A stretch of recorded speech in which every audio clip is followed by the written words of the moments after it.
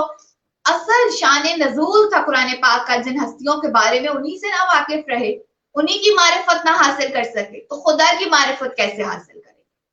مولا حسین علیہ السلام فرماتے ہیں کہ خدا کی معرفت اپنے وقت کے امام کی معرفت، تو جو امام کی معرفت نہ حاصل کر سکا، اس نے خدا کو کیسے پہچانا؟ وہ خدا تک کیسے پہنچ سکتا ہے؟ خدا کی رضا اور خوشنودی کو کیسے حاصل کر سکتا ہے؟ عزیزان محترم، مقتل لاہوف میں سید ابن طاؤس نے ایک شامی مرد کی داستان کو بیان کیا کہ جس نے قرآن پاک کو تو پڑھ رکھا تھا، لیکن قرآن پاک میں جو آیت الہی ہے ان کا شان نزول کیا ہے، یا معرفت امام کیا ہے، یا معرفت محمد وآل محمد صلی اللہ علیہ وآلہ وسلم کیا، اس سے نا واقف تھا۔ اس کو امام زین العابدین علیہ السلام نے کس طرح سے تعلیم فرمائی، اس سلسلے میں وہ لکھتے ہیں کہ راوی بیان کرتا ہے کہ جس وقت اہل بیت امام حسین علیہ السلام مسجد کے دروازے پر ٹھہر گئے تو اس دوران ایک ضعیف العمر شخص آیا اور ان کے پاس آ کے بلند آواز سے کہنے لگا کہ خدا کا شکر ہے کہ جس نے آپ کو قتل کر دیا اور آپ کے مردوں کے قتل کے ذریعے شہروں میں امن قائم ہوا، اور جزیل ان کی تعریف و توصیف کرنے لگا، یعنی اپنے کلامات سے امام زین العابدین علیہ السلام کو تکلیف اور اذیت پہنچانے لگا کہ اسی موقع پہ امام علی بن حسین علیہ السلام نے اس کے جواب میں فرمایا، اے شخص، کیا تم نے قرآن پڑھا ہے؟ وہ کہنے لگا کہ بالکل پڑھا ہے۔ تو مولا نے فرمایا، کیا قرآن میں تم نے آیا مودت کو پڑھا ہے کہ جس میں خداوند عالم نے اپنے حبیب سے کہا کہ اے رسول ان سے کہہ دو کہ میں تم سے کچھ نہیں چاہتا اجر رسالت، فقط یہ کہ میرے اہل بیت سے، میرے قرابت داروں سے محبت کرو۔ وہ کہنے لگا کہ میں نے پڑھا ہے۔ امام علی بن حسین علیہ السلام نے فرمایا، ہم ہی پیغمبر کے قرابت دار ہیں، ہم ہی وہ اہل بیت محمد مصطفیٰ صلی اللہ علیہ وآلہ وسلم ہیں کہ جن کی محبت کو خداوند عالم نے اجر رسالت قرار دیا۔ امام علی بن حسین علیہ السلام نے فرمایا کہ کیا تم نے سورہ بنی اسرائیل کو پڑھا ہے؟ اس نے کہا ہم نے پڑھا ہے۔ مولا فرمانے لگے، وآت ذی القربى حقہ، کیا اس آیہ مبارکہ کو پڑھا ہے؟ وہ کہنے لگا میں نے پڑھا ہے۔ مولا نے فرمایا، تو ہم ہی وہ رسول اللہ کے رشتہ دار ہیں کہ جن کے بارے میں خداوند عالم نے اس آیہ مبارکہ میں حکم دیا ہے کہ مودت کا رشتہ قائم کرو ان سے۔ پھر امام نے فرمایا کہ کیا تم نے آیہ تطہیر کو پڑھا ہے کہ جس میں خداوند عالم فرماتا ہے، بسم اللہ الرحمن الرحیم، انما یرید اللہ لیذھب عنکم الرجس اہل البیت ویطہرکم تطہیرا۔ کیا تم نے اس آیہ مبارکہ کو پڑھا ہے؟ وہ کہنے لگا کہ جی میں نے اس کو بھی پڑھا ہے۔ تو مولا فرمانے لگے کہ ہم ہی اہل بیت محمد مصطفیٰ صلی اللہ علیہ وآلہ وسلم ہیں کہ جن سے خداوند عالم نے آیہ تطہیر کو مخصوص کر دیا ہے، یعنی طہارت کو اور عصمت کو ہم اہل بیت محمد مصطفیٰ صلی اللہ علیہ وآلہ وسلم سے مخصوص کر دیا ہے۔ وہ بوڑھا شامی ان کلمات کو سننے کے بعد خاموش ہو گیا اور اپنی باتوں پر شرمندہ ہوا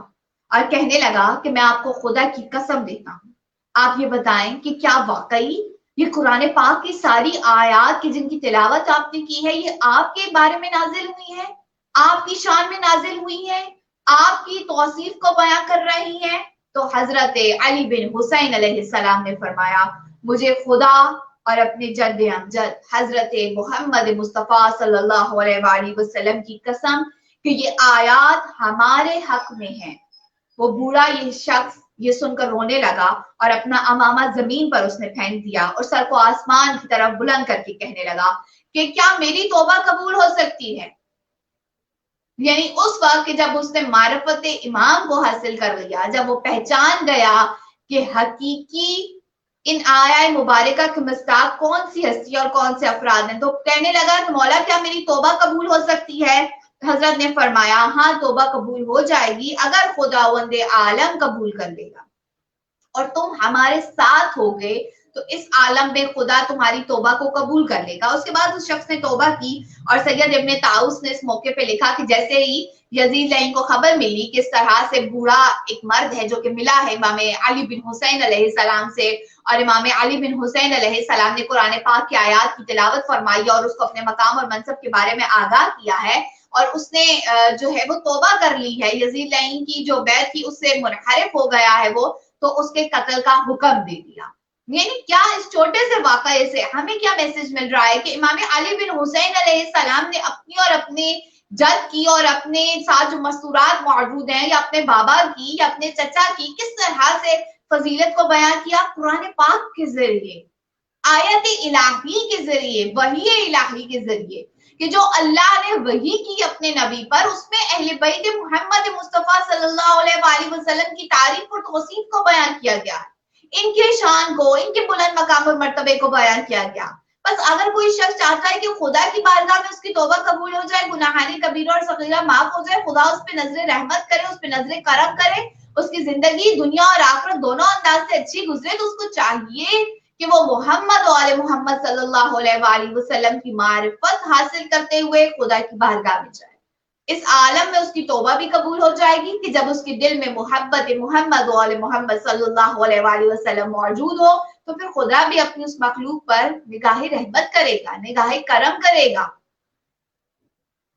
عزیزان محترم، اس واقعے سے ہمیں ایک اور میسج بھی یہ ملتا ہے کہ قرآن پاک کو ہم حقیقی معنوں میں اس وقت تک نہیں سمجھ سکتے، اس وقت تک ہم اس کو انڈرسٹینڈ نہیں کر سکتے، اس وقت تک ہم اس کی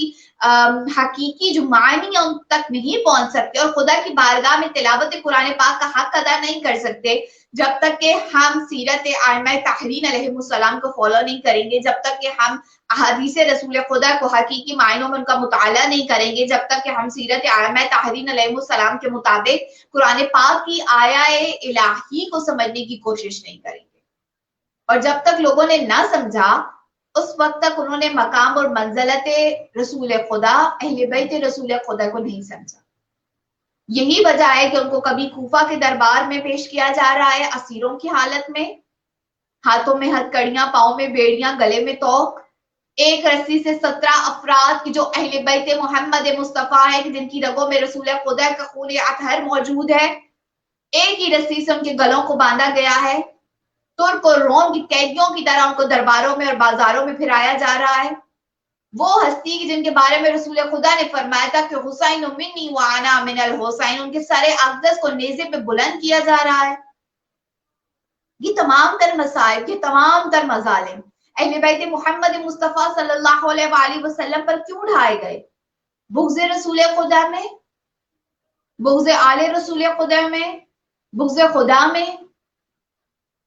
حکومت، تخت و تاج کی جو دنیا کی فانی چیز تھی اس کی خاطر حقیقی زندگی کو داؤ پہ لگا دیا گیا اور رسول اللہ کے بیٹے اور بیٹیوں کو بازاروں اور درباروں میں پھرایا جا رہا، اور پھر شام جیسی منزل دکھائی گئی کہ جس کی وجہ سے ہمارے امام علی بن حسین علیہ السلام خون کے آنسو گریا فرماتے تھے، اور امام علی بن حسین علیہ السلام سے جب بھی پوچھا گیا کہ مولا کہاں پر سب سے زیادہ مصیبتیں آئی، کہاں پر سب سے زیادہ مشکلیں آئی، تو مولا یہی فرماتے تھے کہ الشام الشام الشام۔ کیوں؟ اس لیے کہ سب سے زیادہ اذیت امام علی بن حسین علیہ السلام کو جس جگہ پہ دی گئی وہ شام کا بازار اور دربار ہے، کہ جس کے بارے میں خود مولا فرماتے ہیں مقتل لہوف میں یہ موجود ہے، انوار خمسہ میں موجود ہے، دیگر مقاتل میں موجود ہے۔ امام علی بن حسین علیہ السلام فرماتے ہیں کہ شام میں ہم پر ایسی ایسی مصیبتیں آئیں اور ایسے ایسے مظالم ہم پہ ڈھائے گئے کہ جس کی نظیر نہیں ملتی۔ مولا فرماتے ہیں کہ جب ہمیں بازار سے گزارا جا رہا تھا تو اس قدر رش تھا کہ ہمارے آگے رقاصاؤں کا گروہ تھا اور ایک عجیب سا جشن کا اور محفل کا سما تھا، یہ جانتے ہوئے بھی کہ ہم اہل بیت محمد مصطفیٰ صلی اللہ علیہ وآلہ وسلم ہے۔ میرے ساتھ میری پھوپھیوں کو بے ردا کر کے ان کی چادروں کو نوک نیزہ سے اتار کر عالم اسیری میں ان کو لے جایا گیا، اور چھتوں پہ موجود جو عورتیں اور بچے اور مرد تھے وہ ہمارے اوپر گرم پانی پھینکتے، آگ پھینکتے اور پتھر پھینکتے۔ مولا فرماتے ہیں شام میں ہمیں اس مقام پہ لے جایا گیا کہ جہاں ترک اور روم کے قیدیوں کو بیچا جاتا تھا۔ امام علی بن حسین علیہ السلام فرماتے ہیں کہ شام میں ہمیں ایک ایسے زندان میں رکھا گیا کہ جس کی چھت نہیں تھی، دن کو دھوپ پڑتی تھی اور رات کو اس کی وجہ سے ہم تمام اہل بیت محمد مصطفیٰ صلی اللہ علیہ وآلہ وسلم کے چہرے کی جلد جھلس چکی تھی، آگ کی وجہ سے ہمارے چہرے، ہمارے سر کی جلد جل چکی تھی۔ مولا فرماتے ہیں پتھروں کی وجہ سے ہمارے پاؤں تک سے خون جاری تھا، جو رسی میرے گلے میں تھی وہی رسی جناب زینب عالیہ سلام اللہ علیہ کے گلے میں تھی، وہی رسی جناب فضہ سلام اللہ علیہ کی، وہی رسی جناب ام کلثوم، جناب ام فروہ، جناب ام لیلہ، جناب سکینہ، امام محمد باقر علیہ السلام کے گلے میں تھی۔ امام علی بن حسین علیہ السلام فرماتے ہیں ہم میں سے اگر کوئی ایک رکتا تو ہم سب کے سب کو رکنا پڑتا تھا، ہم میں سے اگر کوئی ایک چلتا تھا تو سب کے سب کو چلنا پڑتا تھا۔ اور شام میں سب سے بڑی مصیبت کیا؟ جناب سکینہ بنت امام حسین علیہ السلام کی شہادت۔ یہ ایسے مصائب ہیں، یہ ایسی ذکر ہے جو کہ شہادت سے بھی بڑھ کر امام علی بن حسین علیہ السلام کو اذیت دیتا رہا اور مولا جس کی وجہ سے خون کے آنسو روتے رہے۔ یہ سب کیوں ہوا؟ کہ معرفت محمد و آل محمد صلی اللہ علیہ وآلہ وسلم نہیں حاصل کی گئی، لوگوں نے حق کے محمد و آل محمد صلی اللہ علیہ وآلہ وسلم کو نہیں پہچانا، تو وہ تلاوت قرآن پاک انہیں کیا فائدہ دے گی کہ جب وہ مقام اور منصب رسالتی کو نہ سمجھ سکے، وہ ان ہستیوں کے حق کو ہی نہیں ادا کر سکے، وہ ان ہستیوں کی پہچان ہی نہ کر سکے کہ جو خدا کی بارگاہ میں ایک بلند مقام اور مرتبہ رکھتی تھی۔ تو عزیزان من، جس چیز کی سب سے زیادہ ضرورت ہے وہ یہ کہ ہم خدا کی رضا اور خوشنودی، خدا کا قرب، محشر میں شفاعت رسول خدا نہیں حاصل کر سکتے جب تک کہ ہم اپنے وقت کے امام کی معرفت نہیں حاصل کریں گے، جب تک کہ ہم ائمہ طاہرین علیہ السلام کی سیرت کے مطابق اپنی زندگیوں کو گزارنے کی کوشش نہیں کریں گے۔ پس عزیزان محترم، ان مجلس امام حسین علیہ السلام سے، اس انداز سے برکات کو سمیٹیے، اس انداز سے اس مجلس حسین کی ثمرات کو سمیٹیں کہ اپنے وقت کے امام کے لیے ایک مؤثر محب ثابت ہو سکے، ایک مؤثر شیعہ، مددگار شیعہ کے طور پہ سامنے آ سکے۔ خداوند عالم سے دعا و درخواست ہے کہ وہ ہمیں یہ توفیق عطا کرے کہ ہم معرفت امام زمان حاصل کر سکیں۔ سب دعاؤں سے بڑھ کر اہم دعا ہمارے وقت کے امام زمان علیہ السلام کا جلد از جلد ظہور فرمائے، ہمارا شمار امام کے حامیوں اور ناصروں میں ہو، آمین یا رب العالمین۔ اللہم صلی علی محمد و آل محمد وعجل فرجہم